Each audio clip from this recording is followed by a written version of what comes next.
Morning everyone, मैं मनोज आर्य आर्य knowledge point YouTube channel के माध्यम से आप लोगों के बीच में एसएसटी 10th ज्योग्राफी की बुक के चैप्टर ला रहा हूँ। आज ये आपका जो है लास्ट वीडियो रहेगा। इस चैप्टर आपका ये क्लोज हो जाएगा और इसमें जो आपको एक फुल वीडियो जो है जो कंप्लीट चैप्टर की एक ही वीडियो में पूरी बुक आपको मिलेगी और सभी चैप्टर्स के लिंक जो है नीचे आपको डिस्क्रिप्शन में मिल जाएंगे।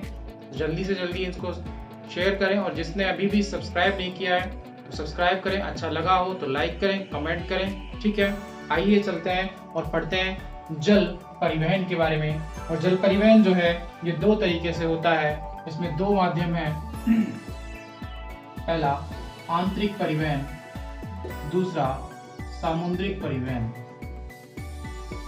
आंतरिक परिवहन में नदियां, नहरें, झीलें, ठीक है। सामुद्रिक में समुद्र और महासागर, समुद्र और महासागर, ठीक है, इनमें परिवहन किया जाता है।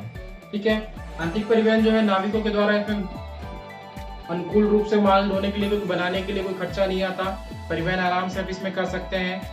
ठीक है, भारत में अंतःस्थलीय देखे हैं तो 14 नौ संचालन के लिए 14,500 किलोमीटर लंबे मार्ग हैं। भारत में आंतरिक रूप से 14,500 किलोमीटर लंबाई के मार्ग हैं। किसके लिए? परिवहन के लिए। कहां पर? भारत में। इसमें से केवल 5,685 जो है, इसमें से 5,685 किलोमीटर जो है वो मार्ग किसके लिए? मशीनीकृत नौका के लिए। कौन सी? मशीनीकृत नौका या नौकायन जिसे बोलते हैं, उसके लिए उपयोग में लिए जाते हैं। मशीनीकृत नौकायन के लिए।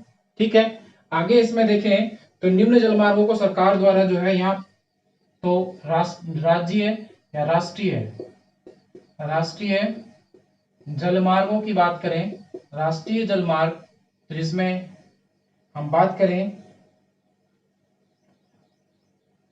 राष्ट्रीय जलमार्ग नंबर 1, राष्ट्रीय जलमार्ग नंबर 1, और ये कहां से? हल्दिया से इलाहाबाद के मध्य। हल्दिया पतन है कोलकाता की तरफ, और इलाहाबाद यूपी गंगा नदी में। कौन सी नदी में? गंगा नदी में जल परिवहन क्या आता है? राष्ट्रीय जल परिवहन नंबर 1, जलमार्ग नंबर 1 हल्दिया से इलाहाबाद के मध्य नौगम्य है और 1620 किलोमीटर लंबा है। 1620 किलोमीटर इसकी लंबाई है। कितनी लंबाई है? 1620 किलोमीटर। दूसरा जो है, दूसरा नंबर जो आता है सदिया से धुबरी। सदिया से धुबरी के मध्य है। सदिया से धुबरी के मध्य है। लंबाई जो है इसकी वो 891 किलोमीटर है। नदी जो है वो ब्रह्मपुत्र है। कौन सी नदी में? ब्रह्मपुत्र नदी में 891 किलोमीटर नौकायन की सुविधाएं प्राप्त या प्रदान करता है। ठीक है, तीसरा जलमार्ग है केरल के पश्चिमी तट में कोट्टापुरम से कोल्लम तक। कहां तक? कोट्टापुरम से कोल्लम तक। ठीक है, कोट्टापुरम से कोल्लम तक जो है समुद्र तटीय क्षेत्र में है ये जलमंडल, और 205 किलोमीटर। कितना? 205 किलोमीटर जो है ये सेवाएं प्रदान करता है। चौथा जो मार्ग है वो आता है आपके काकीनाडा से पुडुचेरी के बीच में। काकीनाडा से पुडुचेरी के मध्य। काकीनाडा से पुडुचेरी के मध्य जो है ये गोदावरी और कृष्णा नदियों में। कौन सी नदियों में? गोदावरी और कृष्णा नदी में मुख्य रूप से इसका प्रयोग या इसका परिवहन किया जाता है। 1078 किलोमीटर जलमार्ग यहाँ पर आपको इस काकीनाडा से पुडुचेरी किलोमीटर लंबाई में आपको यहाँ परिवहन यात्रा करने के लिए मिलता है। पांचवा जो जलमार्ग आता है राष्ट्रीय राजमार्ग नंबर 5 मतई नदी में होता है ये।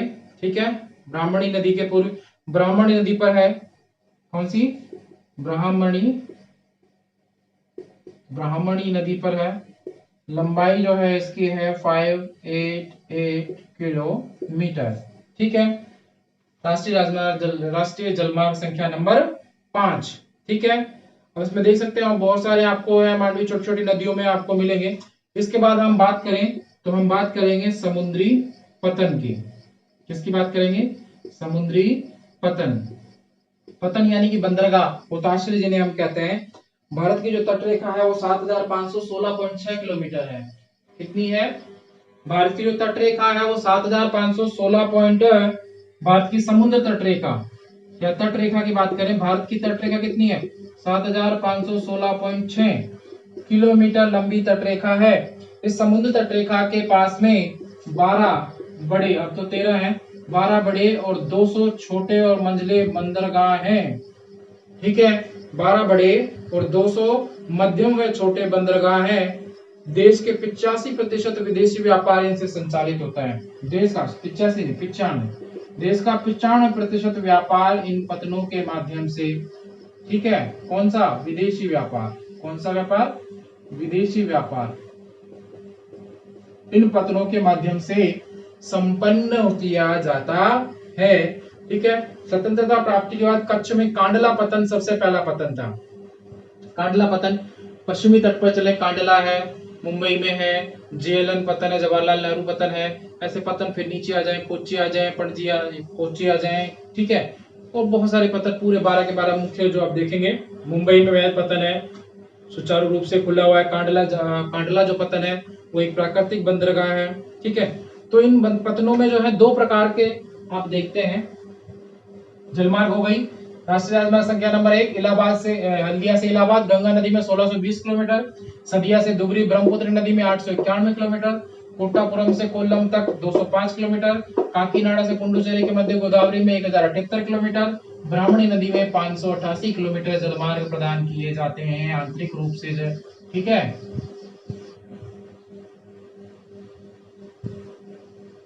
आगे इसमें हम देखें तो हम बात कर रहे हैं किनकी? समुद्री पतनों की बात कर रहे हैं। समुद्री पतनों में आप देखें तो इसमें और भी आप देखें तो पूर्वी तट के पतन 2 प्रकार से इसे देखते हैं। पूर्वी तट के पतन और पश्चिमी तट के पतन या बंदरगाह। ठीक है, पूर्वी और पश्चिमी तट पर आपके कुल 12 पतन जो है वो आपको देखने को मिलेंगे। ठीक है, इन सब पतनों को आप देख सकते हैं। इसमें श्रीलंका, मालदीव जो है उधर तक आप पतनों से व्यापार होता है, पूरे देशों में जाते हैं यहाँ से। मुंबई में है, कर्नाटक में है मंगलोर पतन। देखो गुजरात में गुजरात में कांडला पतन हो गया। यहाँ देखो, ऐसे देखो, गुजरात में कांडला पतन हो गया। यहाँ मुंबई जेएलएन और मुंबई पतन हो गया। यहाँ पर बेंगलोर पतन हो गया, गोवा पतन हो गया, यहाँ कोच्चि पतन हो गया। ठीक है, यहाँ चेन्नई पतन हो गया, यहाँ विशाखापट्टनम पतन हो गया, यहाँ आंध्र प्रदेश में और भी है। यहाँ हल्दिया दुबरी है, हल्दिया पतन है, पश्चिम बंगाल कोलकाता पतन है। इस प्रकार से आपके पतन है। ठीक है, इसके बाद जो आता है आपका वो आता है वायु परिवहन। क्या आता है? वायु परिवहन। वायु परिवहन आप जानते हैं अंतरराष्ट्रीय और राष्ट्रीय सेवाएं उपलब्ध कराता है वायु परिवहन। और वायु परिवहन में आपके परिवहन सेवा यानी कि स्थानीय स्तर पर आज वर्तमान में वायु परिवहन का सबसे तीव्रतम साधन है। सबसे अधिक दूरियां कम समय में तय करने के लिए वायु परिवहन और शीघ्र खराब होने वाली वस्तुओं को एक जगह से दूसरी जगह पहुंचाने के लिए वायु परिवहन का उपयोग किया जाता है। ठीक है, वायु परिवहन जो ऊंचे क्षेत्रों में जंगलों में आग लग जाए, बाढ़, भूकंप, अकाल आपदा के समय भी वायु परिवहन या हेलीकॉप्टरों की सहायता से राहत कार्य पहुंचाए या किए जाते हैं। ठीक है, सन 1953 में वायु परिवहन का राष्ट्रीयकरण किया गया। 1953 में राष्ट्रीयकरण किया गया।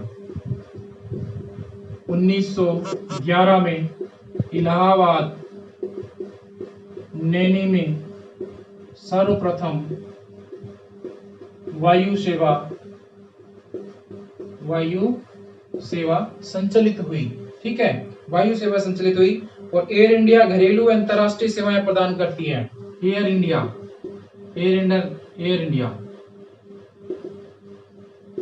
ठीक है, उसके बाद पवन हंस सेवा। पवन हंस सेवा जो है हेलीकॉप्टरों द्वारा पर्वतीय क्षेत्रों पर प्रदान की जाती है। यात्रियों को, सामान को या आपदा राहत के लिए पवन हंस सेवा का प्रयोग किया जाता है।